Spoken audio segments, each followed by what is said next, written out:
నాకు మొన్న వచ్చిన క్లారిటీ ఏంటంటే అండి, ఉమ్, ఆ భగవాన్ విచారణ మార్గం చెప్తారు కదా. ఉమ్, ఈ నేను నేను అంటే ఉమ్, పెద్ద నేను భగవాన్ చెప్పింది ఏంటంటే నువ్వు చిన్న నేను కాదు పెద్ద నేను అని చెప్పారండి, అంతే కదా సార్. ఉమ్, ఆ పెద్ద నేను అంటే ఇంకొకటే ఉంటుంది, అది ఉమ్, అదే ఒకటే ఉంటుంది. ఈ చిన్న నేనంటే అహంకారం ఉన్నంతసేపు అది ఉంటుంది. ఉమ్, నువ్వు అదే అనుకోవాలి, అంతవరకు మనకి మా మైండ్కి అర్థమైందండి. ఉమ్, దాన్నే అలా ఆ భావనలో ఉండడమేనా సార్ సాధన ఇంకా? ఉమ్. అంటే నేను ఇది అవును, కాదు, అది నేను ఈ భావన అహంకారం కాదు. నిజమే. కానీ ఇక్కడ నేను స్వామిమలై కదా తమరు, స్వామిమలై, నేను స్వామిమలై అనేది నేను అనే మాట, అది నేను అంటుంది. ఉమ్. స్వామిమలై కూడా నేను అంటుంది. ఆ, స్వామిమలై నేను అనేది స్వామిమలై మాత్రం పరిమితమైంది కాబట్టి దీన్ని మిథ్యా నేను, అహంకారము, అవిద్య, అజ్ఞానము, లేక మీరు చెప్పిన చిన్న నేను అనే పేర్లు వచ్చాయి దీనికి. ఎందుకంటే అవునండి. ఈ స్వామిమలై వరకు పరిమితమై ఉంది కాబట్టి, ఉమ్, స్వామిమలైగానే చూసుకుంటున్నారు కాబట్టి మిమ్మల్ని మీరు. ఉమ్, కానీ మీరు స్వామిమలైగా చూసుకునే మీరు ఒకరు ఉంటే స్వామిమలై ఉంటారు, స్వామిమలై ఉంటే స్వామిమలై అనే నేను ఉంటుంది. ఉమ్, స్వామిమలై అనే నేనికి ఉనికి స్వామిమలైని చూసే నేనుగా మీరుంటే కదా దీనికి ఉనికి. ఉమ్, కాబట్టి ఆ మీరుగా సదా ఉంటారు, స్వామిమలై అనుకునేవారుగా తత్కాలంలో మాత్రం ఉంటారు. ఉమ్, ఇది తీసేయవలసిన అవసరం లేదు, ఉమ్, కాదనుకోవాల్సిన అవసరం లేదు, భావన అనుకునే అవసరం లేదు. కానీ ఇది తత్కాలిక సత్యమని ఉమ్, గుర్తిస్తే చాలు. ఉమ్. భావన సార్, లేకుండా స్వామిమలై ఉండదు కదా, స్వామిమలయే భావన. ఉమ్, భావన తీసేస్తే స్వామిమలైకి ఉనికి ఉండదు. ఉమ్. ఈ భావనే స్వామిమలైగా ఉంది ఇంకో మాటలో చెప్పారంటే. ఇప్పుడు ఈ ఈ ఈ ఈ చిన్న నేను ఉనికి ఉండదంటున్నారు కదా. చిన్న నేనంటే దేహం మాత్రమే నేను అనుకోవడం వల్ల ఆ పేరు వచ్చింది. చిన్న ఉమ్, నేనని కదా, చిన్న పెద్ద అనే మాట లేదు. కానీ ఉమ్, చిన్న అహంకారం అనే పేరుతో చెప్తారు, పరిమితంగా ఉమ్, ఉండడం చేత. ఉమ్, ఉన్నదే ఏది ఉన్నదో అదే ఉన్నది. అది ఉమ్, దేహంతో పరిమితమై ఉన్నప్పుడు అహంకారం అని పేరు. దేహము ఉమ్. కూడా నేను ఉంటే అదే ఆత్మస్వరూపంగా ఉన్న నేను. ఒకే నేను అంటే ఉన్నదండి, రెండు నేను లేవు. నాకు దేహం అర్థమైంది వరకు సార్. పరిమితంగా ఉన్నప్పుడు దానికి అహంకారం అని పేరు వస్తుంది. ఉమ్, చిన్న పెద్ద అనేది లేదు. ఆకాశం చిన్న పెద్ద ఏముంటుంది, కొండలో ఉన్నంత మాత్రం చేత చిన్న ఆకాశం అని అనలేము. ఉమ్. ఆకాశం అంతే, అది అంటే ఇప్పుడు నేను కొండలో ఉన్న చేయవలసింది ఆకాశాన్ని చిన్న ఆకాశము, పెద్ద మామూలు మహాకాశము అని పేరు ఉన్నప్పటికీ దాని విడివడి లేదు కదా ఇది. నాకు అర్థమైంది ఏంటంటే సార్, ఇప్పుడు నేను చేయవలసింది ఒకే ఒక పని అండి. ఉమ్. నేను మొత్తం అంతా ఉన్నా నేనే అన్నట్టుగా అనుకుంటూ ఉండడమేనండి. అనుకోవడం కాదు, అదే ఉంది. ఇది అనుకుని ఇది అయిపోయారు కాబట్టి దీన్ని కాదనుకుంటే సరిపోతుంది, దాన్ని అనుకోవాల్సిన అవసరం లేదు. ఇది కాదు అనుకుంటే ఇది కాదంటే సరిపోతుందండి. చాలండి. ఇది కాదంటే అదే మీరు, అదే అంటే మీరు ఇప్పుడు అయ్యింది, కానీ అనుకోవాల్సిన అవసరం ఉండదు. అదే మీరు అనుకోండి, నెత్తిలో ఉంచుకోండి, గుర్తు చేసుకోండి, తెలియజేసుకోండి అంటుంటారు కదా. అంటే ఇది ఈ కాదని, ఈ మాటలకన్నీ అర్థం ఏంటంటే నేను ఈ చిన్నదాన్ని కాదు, ఈ చిన్న ఇది నేను కాదు, కాదు, ఇది కాదని చెప్పుకోవడమే. ఇది కాదని అలా చెప్పడం కొరకు చెప్పబడిన మాట అది. అలా చెప్పుకుంటూ ఉంటే ఇంక అదే సాధన అండి. అంతే కదా, అది సహజ లక్షణం అనేది మీకు జ్ఞప్తికి వచ్చేస్తే మీరే ఉంటారు. మీచే చూడబడేదిగా ఉన్నది కూడా మీరే. మిథ్య నేను, మీరు లేకపోతే మిథ్య నేను ఎక్కడ ఏర్పడుతుంది, అహంకారం ఎక్కడ ఏర్పడుతుంది, స్వామిమలై అనేది ఏర్పడదు కదా. కాబట్టి మీరే మీరుగాను ఉన్నారు, మీరు చూసే ప్రపంచంగాను ఉన్నారు, ప్రపంచంలో భాగమైన స్వామిమలైగా కూడా ఉన్నారని చెప్తుంటుంది. సార్ ఇది మనం చెప్తే దానికే అదే జ్ఞప్తికి వచ్చేస్తుంది. ఇలా అనుకోవడం వల్ల, అనుకోవడం సాధన, జ్ఞప్తికి వస్తే సిద్ధి. అదే సార్, మనం ఇలా అనుకుంటూ ఉంటే, అంటే మన బుర్రకు అర్థమైంది కాబట్టి అనుకుంటూ ఉంటే ఒక రోజు అది అనుభవం కింద మారుతుందండి. అవును, తప్పనిసరిగా ఉన్నది అనుభవమే అనుకుంటుంది. అనుకోవడం అనే దానికి అనుకోనే ఉనికి కూడా లేదు. అనుభవమే తాను మరిచి అనుకుంటున్నానని అనుకుంటుంది. ఇప్పుడు ఇది అనుకోవడంలో భాగమే. కానీ అనుకున్నది ఎవరో ఒకరు ఉండాలి కదా అనుకోవడానికి. వారు సత్యమైనదే అనుకుంటుంది. కానీ తత్కాలంతో మిళితమై ఉండడం చేత ఇది నిజం అనుకుంటున్నాం కాబట్టి అనుకుంటున్నామని అనుకోవడమే కానీ వాస్తవానికి అనుకోవడమే కదా, అనుకోవాల్సిన అవసరం లేదనే విషయం తెలుస్తుంది. తెలిస్తే అనుకోవడం ఆగిపోతుందండి. ఇంకా అది ఈ అనుకోవడం అంటే ఏంటంటారు? అంటే తింటాం అంటే మా చేతులతో తింటాం అండి. గాఢ నిద్రలో నేనున్నాను అనే అనుభవాన్ని మీరు అనుకుంటున్నారా? నేనున్నాననే అనుభవంగా ఉన్నారా? గాఢ నిద్రలో ఉన్నప్పుడు ఆ అనుభవం నాకు ఉందా నాకైతే తెలియదు సార్. లేచిన తర్వాత తెలీదు. కానీ మీరు ఉన్నారా లేదా? ఉన్నానండి. మీరు లేకుండా గాఢ నిద్రానికి ఎందుకు సిద్ధపడతారు? మీరే లేకపోతే మీ అస్తిత్వం కోల్పోతున్నారని మీకు తెలిసిపోయింది అనుకోండి, నిద్రపోవడానికి అసలు ప్రయత్నమే చేయరు. కాబట్టి మీ అంతటి మీరే నిద్రపోవడానికి ప్రయత్నం చేస్తున్నారు కదా వ్యవహారానికి వచ్చి చెప్పుకున్నప్పుడు. అవునండి. కాబట్టి ఈ ప్రయత్నం ఏం చెబుతుందంటే మీ స్వానుభవం ఏదైతే ఉన్నదో దాని దగ్గరికి పోవడం కొరకు దీన్ని వదిలేయడానికి ప్రయత్నాలు చేసుకుంటున్నారు. సమాజపరమైన వ్యవహారం రేపు మాట్లాడుకుందాలని క్లోజ్ చేశారు. ఇంట్లో వ్యవహారం చక్క పెట్టేసుకుని ఉంటే సరే రేపు మాట్లాడుకుందామని క్లోజ్ చేశారు. అయ్యే గడేసుకుని పడుకుంటున్నారు. అంటే దాని అర్థం ఏంటి? మీరుగా ఉండడం కొరకు మీరే ప్రయత్నం చేస్తున్నట్టే కదా. ఈ వ్యవహారం అంతా ఏం చెప్తుంది? నిద్రపోవడానికి ముందు జరిగే కార్యక్రమాలన్నీ ఏం చెప్తున్నాయంటే మీరు నిద్రపోవడానికి ప్రాధాన్యత ఇస్తున్నారండి. నిద్రపోతే నేను గాఢ నిద్రలోకి వెళ్ళడానికి ప్రయత్నం చేస్తాను. సరే సార్, మరి గాఢ నిద్రలోంచి జాగృతిలోకి రావడానికి నేను ఏమైనా ప్రయత్నం చేస్తానా సార్? అదే ఈ ప్రయత్నము చేసినప్పటికీ నిద్ర దానికే అదే కదా వస్తుంది. అవునండి. నిద్ర దానికే అదే వస్తుంది, మెలకు కూడా దానికే అదే వస్తుంది. అది ఎవరు డిసైడ్ చేస్తారు సార్? అదే దాన్నే కదా ఆత్మ అని చెప్తున్నారు. ప్రకృతి తత్వం అదే మూల ప్రకృతి. దానికి అదే మేల్కొంటుంది. మేల్కొన్న తర్వాత శక్తిగా ఏర్పడుతుంది. నిద్రపోతే ఆత్మస్వరూపంగా ఉంటుంది తానే. ఈ మూల ప్రకృతి సృష్టి చేయరు. ఎవరు డిసైడ్ చేశారు? అంటే ఎవరి సంకల్పం అదని. నేను గాఢ నిద్రలోంచి ఇందులోకి రావడానికి మనం భగవంతుడు అంటున్నాం. ఓకే, అదేంటో తెలియదు కాబట్టి కొంతమంది తెలియదని సమాధానం చెప్పారు. తెలియనిది అన్నారు. కొంతమంది భగవంతుడు అని పేరు పెట్టుకున్నారు. కొంతమంది ఈశ్వరుడు అంటున్నారు. కొంతమంది అదేదో అతీతమైనటువంటి ఏదో శక్తి ఉంది, దానివల్ల ఇదంతా జరుగుతుందని చెప్తున్నారు. తెలియదని చెప్పచ్చు. భగవంతుడన్నా పెద్ద నేనన్నా ఒకటే కదా సార్? ఒకటే. ఈ వైపుకి వచ్చి తెలియదు అని చెప్పచ్చు. అది కరెక్ట్ అయిన సమాధానం. అది మనకి తెలీదు. ఇక్కడ ఉన్నదానికి తెలీదు. ఇక్కడ ఉన్నదానికి ఇక్కడ ఉన్నదే తెలుస్తుంది. అది కూడా లిమిటెడ్ లో తెలుస్తుంది, పూర్తిగా తెలియదు ఇక్కడ ఉన్నది కూడా. మీరు స్వామిమలైగా ఉన్నారు. స్వామిమలైగా ఉన్నప్పుడు కూడా స్వామిమలై ప్రపంచం గురించి ఎంత మాత్రం తెలుసు మీకు? ఊరికే కొద్దిపాటి తెలుసు. అంత అనంతంగా ఉంది కదా మీరుండే ప్రపంచమే. పోనీ స్వామిమలై గురించి ఎంత తెలుసు మీకు? ఏదో కొద్దిపాటి తెలుసు, పూర్తిగా తెలియదు. స్వామిమలైగానే ఉంటున్నారు కానీ స్వామిమలై గురించి కూడా పూర్తిగా తెలియడం లేదు కదా మీకు. అంటే స్వామిమలై గురించి తెలీదు అంటే స్వామిమలై మైండ్ గురించి అండి, మైండ్ గురించి కానీ తెలీదు, బాడీ గురించి తెలీదు. ఎన్ని అణువులు పుడుతున్నాయి, ఎన్నో అణువులు పెరుగుతున్నాయి, ఎన్నో అణువులు చనిపోతున్నాయి. మీలో శరీరంలో ఏ అవయవము ఎప్పుడు ఎక్కడ ఏ పనితీరులో ఎలా పనిచేసింది అంతా తెలిసేటి మీకు?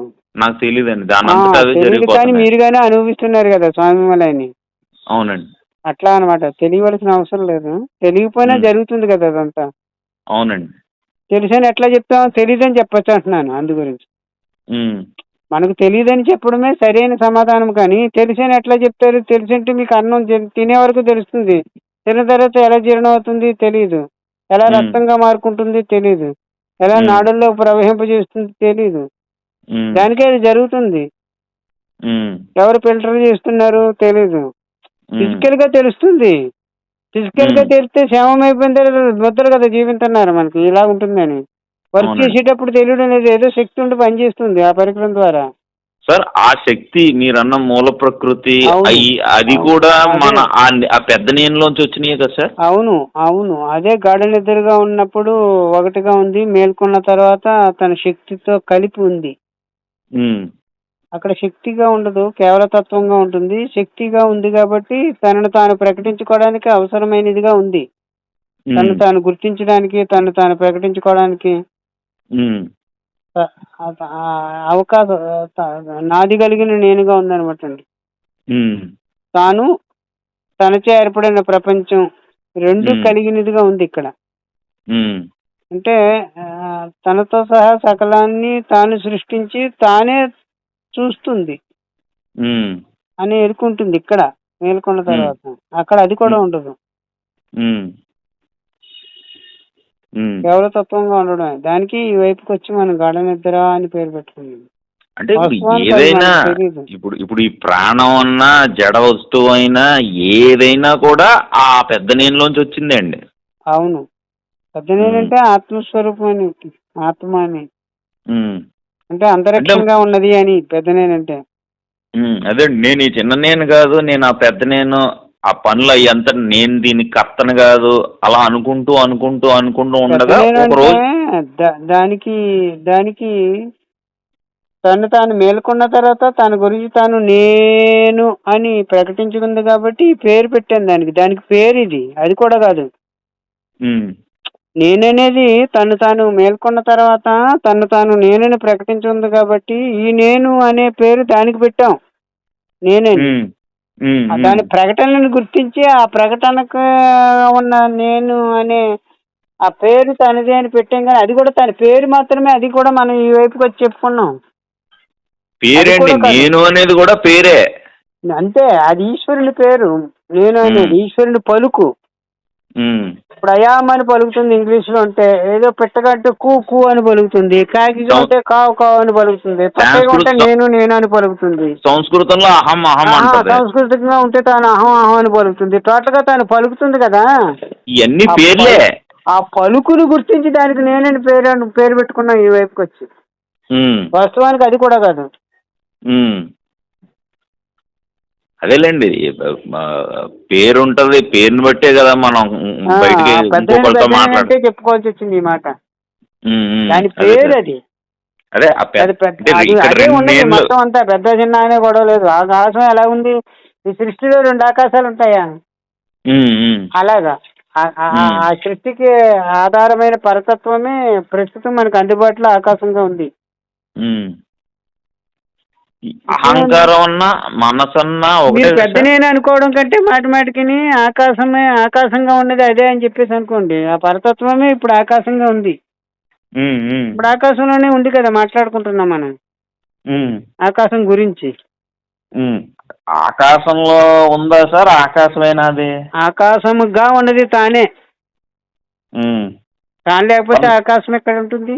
మరి అదంతా నాకు తెలియాలి కదా సార్. తెలియవలసిన అవసరం ఎలా ఉంటుంది? మీ బాడీలో ఏం జరుగుతుందో మీకు తెలియడం లేదు కదా. ఉమ్. అంటే మీ నా బాడీలో ఏం ఏం లేదు జరుగుతుందో సార్. మీకు తెలియనప్పుడు అదంతా ఎట్లా తెలుస్తుంది? అంటే నేను నా బాధ చెప్తాను సార్. యాక్చువల్గా నేను మొన్న ఒకటే నాకు ఒక సందేహం ఒకటి మిగిలిపోయింది. ఏంటంటే చాలా చదివేసి ఉన్నాం కదా సార్ అన్ఫార్చునేట్లీ. మరి ఇది మీరేం చదువుకోలేదండి. అదే అంటున్నానండి, నేను కూడా గురువు గారి జంక్ దగ్గర ఎన్నో అంతా. మాటలు చెప్తే మా దగ్గర చదివే లేదు. అది ఒక ఒక కోటి సార్లు పవర్ఫుల్ సార్ నేను చదివిన పనికిమాల పుస్తకాల కన్నా. పనికిమాలని అని కాదు, అయ్యో హింట్లు అండి.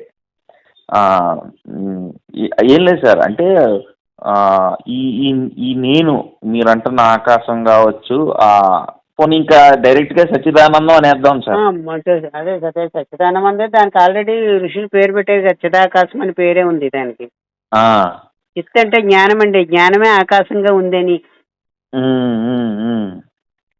అది మనకి అనుభవం అంటే ఒక స్టేజ్లోని ఈ సృష్టి అంతా అందులోనే ఉన్నట్టు, అది నేను వేరు కాదు ఇది వేరు కాదన్న అనుభవపూర్వంగా, అంటే ఇంటలెక్చువల్గా కాదు, ఇది అనుభవపూర్వం. అది అనుభవాన్ని మీరు స్వామి వల్లగే ఉండి కోరుకోవాల్సిన అవసరం లేదు. కానీ ఇది పడిపోతే అదే ఉంటుంది. ఆ అనుభవం మాత్రంగానే ఉంటారు మీరు. సో ఇది పడటానికే మన ప్రయత్నాలన్నీ. అంతే, అది పొందడానికి అవసరం లేదు. ఎందుకంటే అదే కదా, అది ఉంటేనే ఇది ఉంది. అది లేకుంటే ఇది ఉండదు కదా. అది ఒరిజినల్, ఇది డూప్లికేట్. ఆ ఒరిజినల్ ఇప్పుడు నేను ఎందుకు గుర్తించలేకపోతున్నాను సార్? డూప్లికేట్ నిజం అనుకున్నారు కాబట్టి, డూప్లికేట్ నే నిజం అనుకుంటున్నారు కాబట్టి గుర్తించలేకపోతున్నాను. అది డూప్లికేటే కదా, ఒరిజినల్ కా సమస్య లేదు. యాక్చువల్గా ఇది బాగుంది సార్, ఒరిజినల్ డూప్లికేట్ బాగుందండి, చిన్న నేను పెద్ద నేను కన్నాను. సరే ఇప్పుడు ఈ డూప్లికేట్ ను పడగొట్టడానికి నేను ఇది కాదు, డూప్లికేట్ కాదు కాదు కాదు అనుకుంటే అంటే మీరు సరిపోతుందా?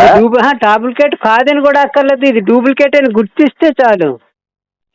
మీరు డూప్లికేట్ అని అనుకోవాల్సిన అవసరం కూడా లేదు, ఎందుకంటే మీరు గుర్తించినా గుర్తించకపోయినా ఇది డూప్లికేటే కదా, కాబట్టి డూప్లికేట్గా గుర్తించేసారు కాబట్టి మీరు గుర్తించేవారుగా ఉంటారు, ఈ గుర్తింపబడేదిగా ఉంటుంది డూప్లికేట్. ఇబ్బంది ఏముంది ఇంక అప్పుడు?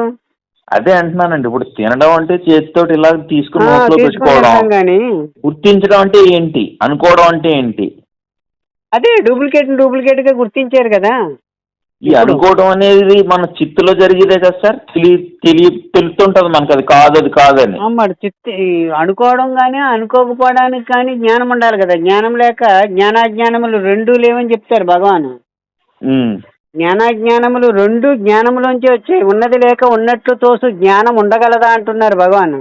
అవునండి, ఉన్నట్లు తోసు జ్ఞానం ఇదంతా, ఏది డూప్లికేట్ అంటే ఉన్నట్లు తోసు జ్ఞానం అని, ఒరిజినల్ కాదని భగవాన్ చెప్పేశారు కదా. ఉన్నది మొట్టమొదటి చెప్పారు చూడండి, ఉన్నది లేక ఉన్నట్లు తోసు జ్ఞానం ఉండగలదా, ఉన్నట్లు తోసు జ్ఞానం ఇదంతా టోటల్ గా A to Z. అది ఉన్నదని గుర్తించలేదు, ఉన్నట్లు ఉన్నదని గుర్తిస్తే చాలు, మీరు ఉన్నదే ఇది ఉన్నట్లున్నది. గుర్తించేది ఉన్నదనమాట అండి, గుర్తింపబడేది ఏదేది మీ చేత గుర్తింపబడుతుందో అదంతా ఉన్నట్లున్నది లెక్కకు వచ్చేస్తుంది. అంటే తత్కాలిక సత్యం లెక్కకు వస్తుంది, అంటే డూప్లికేట్ అనుకున్నాం కదా, డూప్లికేట్ లెక్క వచ్చేస్తుంది. మాటలు తేడా అంతే, సందర్భంలో ఒక్కొక్క మాటను ప్రయోగించుకున్నారంతే. సో మీరు అన్నట్టుగా ఉంది లేదని అనుకోవటం కూడా జ్ఞానమే. తత్కాలంలో ఉన్నట్లుగా ఉంది, స్వామిమలైగా ఉంది, స్వామిమలై అయిపోలేదు, పట్టయ్యగా ఉంది, పట్టయ్యగా అయిపోలేదు, పట్టయ్యగా తోస్తుంది అని చెప్పాలి, స్వామిమలైగా తోస్తుంది అని చెప్పాలి మీ వైపు నుండి. అయిపోలేదు, బంగారం నగగా అయిపోలేదు, నగగా తోస్తుంది, తోపిక మాత్రమే, తోపిక కాబట్టి అనుకోవడం అన్నారు, తోపిక ఇదంతా జగత్తు. సార్ మీరు గట్టిగా చూస్తే హువమైలో అంటారు, నేనెవరిలో అంటారు భగవాన్, మీరు గట్టిగా చూస్తే అసలు మనసు అనేదే లేదంటారు కదా. అంతే కదా మరి, అంటే మనసు అన్న అహంకారం అన్న ఒకటే కదా సార్ ఇది దృష్టిలో? అవును అవును అవును, మనసన్నా అహంకారం అన్నా జీవుడన్నా మిథ్యా నేనన్నా మీరు చెప్పిన చిన్న నేనన్నా ఒకటే అర్థము. ఇవన్నీ డూప్లికేట్లే, పేరు తేడా అంతేలేండి. డూప్లికేట్ అనేది కూడా ఒక పేరే కదా. అదే అదే అదే అదే అదే సార్, అంటే మన ఇద్దరు మాట్లాడుకోవటానికి మాట్లాడుకోవడానికి సౌలభ్యం కోసం ఏదో పదాన్ని తెచ్చిపెట్టుకుంటున్నా అంతే. ఓకే ఓకే, సో ఇవన్నీ అహంకారం తాలూకు పరిహార పదాలు. అవును, మాటకొస్తే అహంకారం అయిపోతుంది. ఓకే ఓకే ఓకే, తత్కాలిక సత్యం అయిపోతుంది. అదే సార్, నేను యాక్చువల్గా మౌన్ స్వామి గారిని కలిసినప్పుడు వేల్పూరు ఆయన నాకు ఒక పుస్తకం ఇచ్చారండి. అప్పట్లో నాకేం అర్థం కాలేదు సార్ అది. ఇప్పుడు మొన్న మన గురువు గారిని కలిసి అరుణాచలం వెళ్ళి వచ్చినప్పుడు అది ఓపెన్ చేస్తే చాలా కొత్తగా ఉంది సార్. అది నేనుపై ధ్యాస అండి పుస్తకం పేరు. చూసారా మరి, చాలా అసలు మనకు ఇప్పుడు వరకు అర్థమైందంతా కూడా అవును కదా అవును కదా అవును కదా అనిపిస్తుందండి. అదే అదే ఏం లేదు సార్, నాకు మైండ్ చాలా ఫ్రీ అయిపోయిందండి. మనం 20 సంవత్సరాల నుంచి ఏయో చదువుతున్నాం, ఏదేదో అందరినీ కలుస్తున్నాం, అక్కడికి ఇక్కడికి వెళ్తున్నాం, అంతా కరెక్ట్గానే జరుగుతుందా అని ఒక అనుమానం ఉంటుంది కదండి. అవును కరెక్టే బాబు, నువ్వు కరెక్ట్గానే వెళ్తున్నావు, ఇదే అంతానే నువ్వు అలా అనుకుంటూ. ఇప్పుడు నేను చేయవలసింది, నాకు అర్థమైంది ఏంటంటే ఈ డూప్లికేట్ నేను కాదని చెప్పి గుర్తిస్తూ కామ్గా నా పనులు నేను చేసుకోవడం. సార్ ఇక్కడ ఇంకొక చాలా ఇంపార్టెంట్ పాయింట్ ఏంటంటే సార్, మన పనులు మనం చేస్తున్నప్పుడు కూడా నాకు ఈ 4-5 వారం 10 రోజుల నుంచి ఉన్న ఫీలింగ్ ఏంటంటే ఇది అలా జరుగుతుందంతే. అంటే నేను కర్తన కాదు సార్, నేను కర్తన కాదు అనుకోవడం, నేను కర్తన కాదు అని అనుకోవడం అది చాయిసా లేకపోతే ఫ్యాక్ట్ అండి? ఫ్యాక్ట్ అండి. మరి భగవాన్ స్టార్టింగ్లోనే నీకు చాయిస్ ఇచ్చినట్టు మాట్లాడతారు కదా, నీకు ఓపుకుంటే విచారం చేయి లేకపోతే శరణాగతి చెయ్యి అంటారు కదా. కర్తనని అనుకుంటున్నారు కాబట్టి, అనుకున్నావు కాబట్టి అనుకో తెలిసిపోతుంది కాదనే విషయాన్ని. అంతేనండి. నువ్వు అంటే అంతే. కొంచెం దూరంగా వెళ్ళిన తర్వాత నీకే అర్థం అవుతుంది. అప్పుడు చెప్పాను, నువ్వు వినిపించుకునేలా లేవు, విచారణ చెయ్యని వదిలేశారు. ఇంకొంచెం ముందుకు వెళ్ళిన తర్వాత రెండు కలిసిపోయి ఒకటే దారి ఒకటి అని చెప్పడమే అయిపోతుంది. కదా సార్ అవును, అది. అంతే అంతే అండి, అంతే అండి. అంటే మనకి చాయిస్ ఇచ్చినట్టుగా ఇచ్చారు కానీ ఊరికే వాస్తవానికి. చాయిస్ లేదు, మొదటే చెప్తుంటే మనం అంగీకరించలేదు, సరెండర్ ఉండలేకపోతున్నాం కదా. శరణాగతి మొదటే చెప్పేశారు భగవాన్. ఉమ్, శరణాగతియే శక్తివంతమైన ప్రార్థన అని ఉంటుంది ఒక చోట. ఉమ్, శక్తివంతమైన ప్రార్థనతో దానికి సరెండర్ అయి ఉండితే ఇంకంతకు మించి ప్రార్థనలు కూడా లేవు. ఉమ్. అయినా మరి చాయిస్ కోరుకుంటున్నాం కాబట్టి విచారణ చేయని చెప్పారు భగవాన్. సార్ ఇప్పుడు ఇంకొక ఫైనల్ క్వశ్చన్ సార్. మళ్ళీ మర్చిపోతానండి నేను. ఇప్పుడు ఈ ప్రయత్నం చేస్తుంటాం కదా సార్, అంటే మనం చేసినట్టు అనిపిస్తుంది కదా మనకి. ప్రయత్నం జరుగుతుంది అనాలి, ప్రయత్నం చేస్తున్నాము కాదు, చేస్తున్నట్టు అనిపిస్తుంది కాబట్టి ప్రయత్నం దానికైతే జరుగుతుంది. దానికి అది జరిగేటప్పుడు ఇంక మన ప్రయత్నం అని ఎందుకంటాం? మీరు కర్తృత్వం వహిస్తున్నారు కాబట్టి, కర్త మీరు అనుకుంటున్నారు కాబట్టి చేస్తున్నానని అనుకుంటున్నారండి. మీరు కర్త కాదంటే దానికే జరుగుతుందని చెప్పాలి కదా. ఉమ్. మీరు శ్వాస మీ దానికే జరుగుతుందా, మీకే మీరే ప్రయత్నపూర్వకంగా పీడిస్తున్నారా? నేనేం పేల్చట్లేదు, దానంతరం అదే అది జరుగుతుంది. జరిగిన తర్వాత కదా స్వామి మలై ప్లస్ మీరు ఇదంతా ఉంటుంది, వ్యవహారం అంతా ఉంటుంది. అంటే ఇక్కడ ఫైనల్ గా దీన్ని ఫ్రీ విల్ అంటారు కదా సార్, చాయిస్ ఉందో లేదో అన్న దాని గురించి చాలాసార్లు మాట్లాడేసి చాలా మందితోటి. మొన్న గంగమ్మ గారిని కలిసామండి అరుణాచలంలో. ఉమ్, ఆవిడ సత్సంగం అటెండ్ అయ్యాను సార్ నేను ఒక 10 రోజులు. ఉమ్, గంగమ్మ గారిని యాక్చువల్గా మన చంద్రకళ గారే చెప్పారండి మీరు అక్కడికి వెళ్ళండి అని. చంద్రకళ గారు నాతో ఫోన్లో మాట్లాడారు, ఎప్పుడు కలలేదు ఆవిడ నేను. ఉమ్. ఆవిడ కూడా అదే అన్నారు, ఫ్రీ విల్ గురించి నన్ను ఏం ప్రశ్నలు అడగద్దు, నా పుస్తకంలో దాని గురించి రాసినంత నేను రాయలేదన్నారు సార్. దేని గురించి? ఫ్రీ విల్ అంటే అదే మనకు చాయిస్ ఉందా లేదా అని. ఉంది అని. ఉందా లేదా అన్న దాని గురించి. అంటే మేము కూడా యాక్చువల్గా మా ఫ్రెండ్స్ ఏదో కొంతమంది జిజ్ఞాసులు ఉంటారు కదండి, ఒక కంక్లూజన్కి వచ్చాం సార్, అది కరెక్టా కదా క్లారిఫై చేసేయండి. ఫ్రీ విల్ నాకు అర్థమైంది ఏంటంటే మన చేతిలో ఏం లేదండి. అవును. కానీ దానికి తెలుగు పదం ఏమండి ఫ్రీ విల్ అంటే? ఫ్రీ విల్ అంటే ఇచ్ఛాశక్తి అనాలా సార్? ఏమో నాకు తెలియదు కదా, ఆ పదానికి అర్థం నాకు తెలియక మిమ్మల్ని ఫ్రీ విల్ అంటే మనకు చాయిస్ ఉందని. అంటే ఒకటిసారి సింపుల్ గా చెప్తాను సార్. ఇప్పుడు పొద్దున్నే టిఫిన్ తినాలి సార్, ఇడ్లీ పూరి దోశ ఉందనుకోండి. అవును. ఈ మూడిట్లో ఏం తింటారా అంటే ఏదో చాయిస్ ఉంది. నేను చాయిస్ ఉన్నట్టుగా నేను ఫీల్ అయ్యి ఒకటి తీసుకుంటాను కదా. అవునవునవును. అది నిజంగా నేనే తీసుకున్నానా అది కూడా ఫిక్స్ అయిపోయిందండి. అది ఫిక్స్ అయిన దాంట్లో భాగమే, కానీ ఫ్రీ విల్ ఉన్నట్టు కనిపిస్తుందండి ఈ ఫైట్లోకి వచ్చేసరికి. అంటే ఇప్పుడు గో ఉంది, దానికి 10 బార్లు తాడు కట్టేసి వదిలేసాం, దానికి చాయిస్ ఉన్నట్టు కనిపిస్తుంది, తన ఇష్టానుసారంగా మేస్తున్నట్టు కనపడుతుంది. ఆ 10 బార్లు దాటితే తెలుస్తుంది చాయిస్ లేదని. అట్లాగా ఉందన్నమాట మనకు కూడా. చాయిస్ ఈ గదిలోంచి ఆ గదిలోకి వస్తున్నా, ఆ గదిలోంచి ఈ గదిలోకి రావడం, వీళ్ళతో మాట్లాడి ఇదంతా చాయిస్ ఉన్నట్టు కనిపిస్తుంది. మీరు అన్నట్టు 4 రకాల టిఫిన్లు బట్టి ఏది తినాలనే చాయిస్ ఉన్నట్టు కనిపిస్తుంది. అదే సార్, మీరు ఇందాక అన్నారు కదా ఫ్రీ విల్ అంటే చాయిస్ అని పెట్టుకుందాం సార్, అది బెస్ట్ వర్డ్ అండి. ఓకే, చాయిస్ అంటే ఈ చాయిస్ గురువు గారు ఎగ్జాంపుల్ నేను చూశాను సార్, పుస్తకంలోనే ఎక్కడో చూశానండి. వచ్చేటప్పుడు నా గురువు అనే పుస్తకం తెచ్చుకున్నాను. అదే తాడు కట్టేస్తే అందులో తిరుగుతున్నట్టు ఫ్రీ విల్ ఉన్నట్టు, అదే చాయిస్ ఉన్నట్టు అనిపిస్తుంటది, కానీ యాక్చువల్గా అక్కడ కూడా ఉండదు కదా సార్. నిజానికి లేదు కదా, తాడు కట్టేసి కదా లెక్క. తాడు కట్టినా కూడా ఆ 10 మీటర్ల వ్యవధిలో ఎలా తిరగాలన్నది కూడా దాని చేతిలో లేదు కదా అంటున్నాను.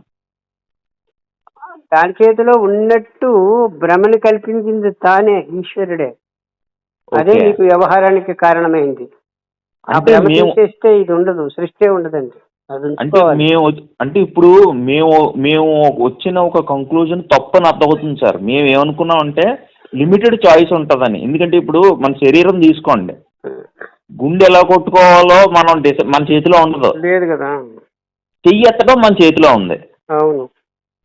సో ఈ చెయ్యి ఎత్తడం కూడా భ్రమేనా, మన చేతిలో ఉన్నట్టుగా భ్రమేనా? మనకు చాయిస్ లేనట్టు భ్రమేనా అండి, యాక్చువల్గా చాయిస్ లేదా?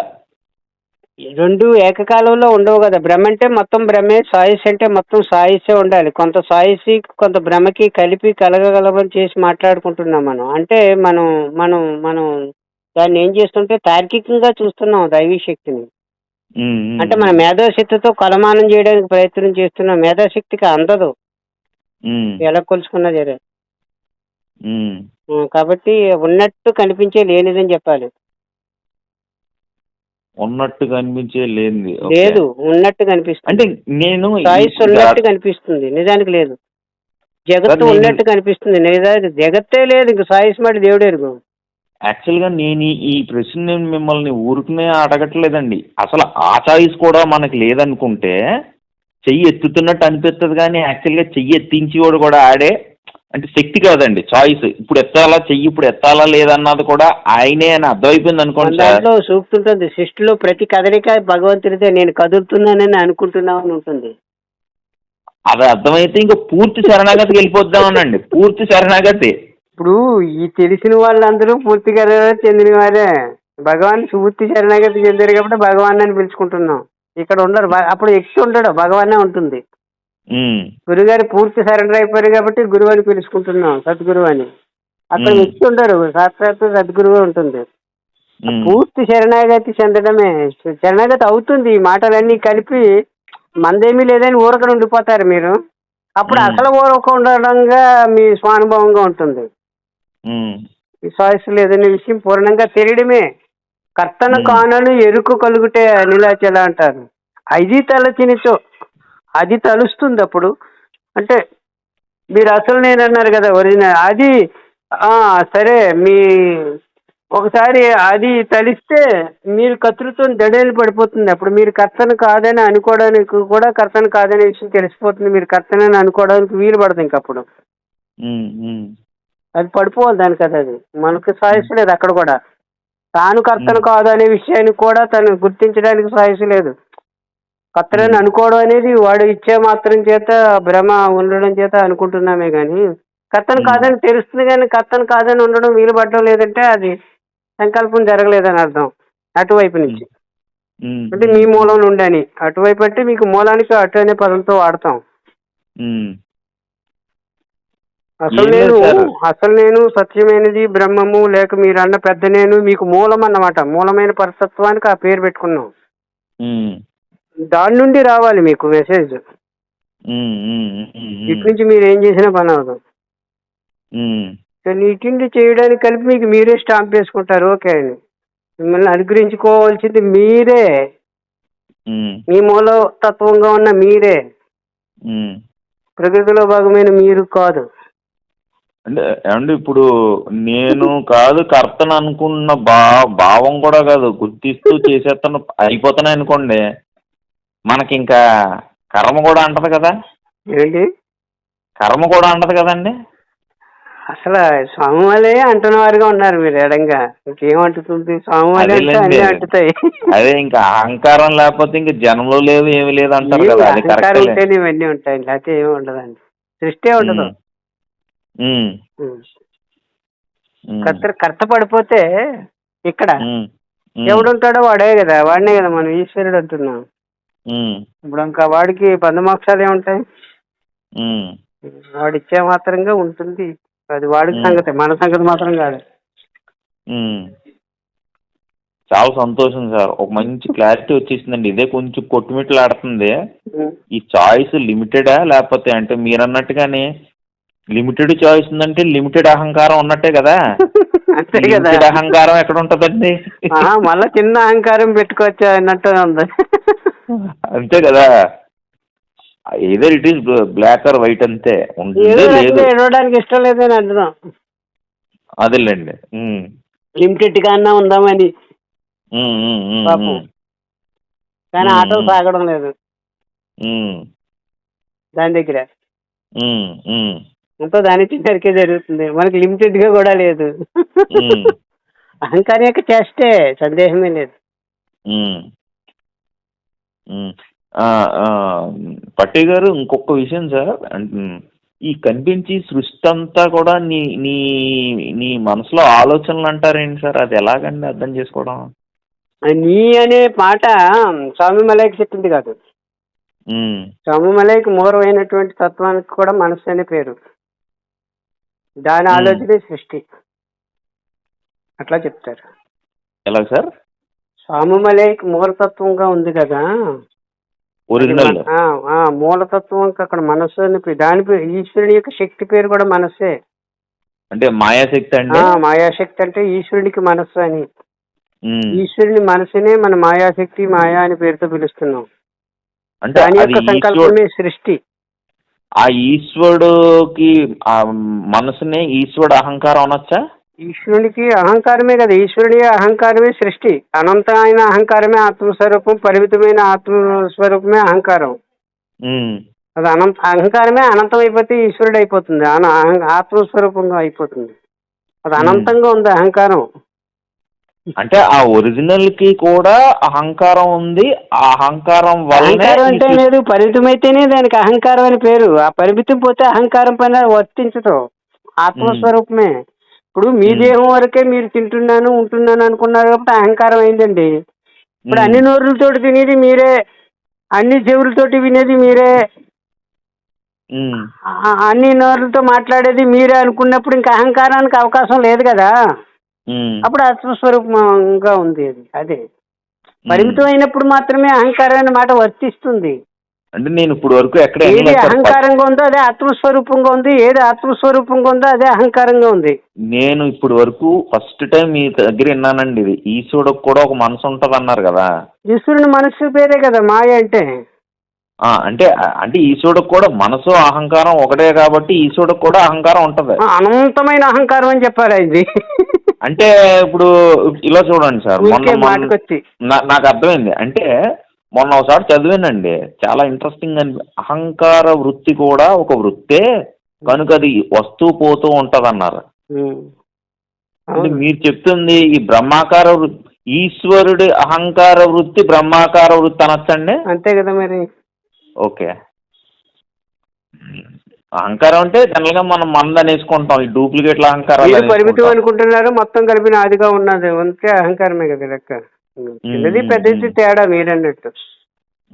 ఒక్కదానితో మీరు కనెక్ట్ అయి ఉన్నారు, మొత్తంతో తాను కనెక్ట్ అయి ఉన్నారు. ఒక్కదానితో కనెక్ట్ అయి ఉన్నది అహంకారం అయితే మొత్తంతో కనెక్ట్ అయి ఉండడం కదా అహంకారమే కదా. కాబట్టి ఆత్మస్వరూపమే తత్కాలంలో అహంకారంగా కనిపిస్తుంది, మాయగా కనిపిస్తుంది, అవిధిగా కనిపిస్తుంది, అజ్ఞానంగా కనిపిస్తుంది అని చెప్పాలి. ఇబ్బంది ఏముండదు. రెండు లేవండి, ఉన్నది ఒకటే. ఏ పేరైనా పెట్టుకోండి. ఇంకో సూత్రం చెప్పమంటారా? గురుగారు సూత్రం చెప్పారు మనకి. చెప్పండి. ఉన్నది ఒకే తత్వము, దానికి ఏ పేరైనా పెట్టుకోండి, మొత్తం అదే పెట్టుకోండి సరిపోతుంది అన్నారు. సపోజ్ అహంకారం అని పేరు పెట్టుకుందాం, అవి ఉన్నది ఒక్కదానికే. ఆత్మ అహంకారమే, ఈశ్వరుడు అహంకారమే, ప్రపంచం అహంకారమే, మీరు అహంకారమే, నేను అహంకారమే. ఉన్నది అది ఒకటే ఉందనుకోండి, అది ఆత్మస్వరూపంగా ఉంటుంది, సాక్షాత్తుగా అయిపోతుంది.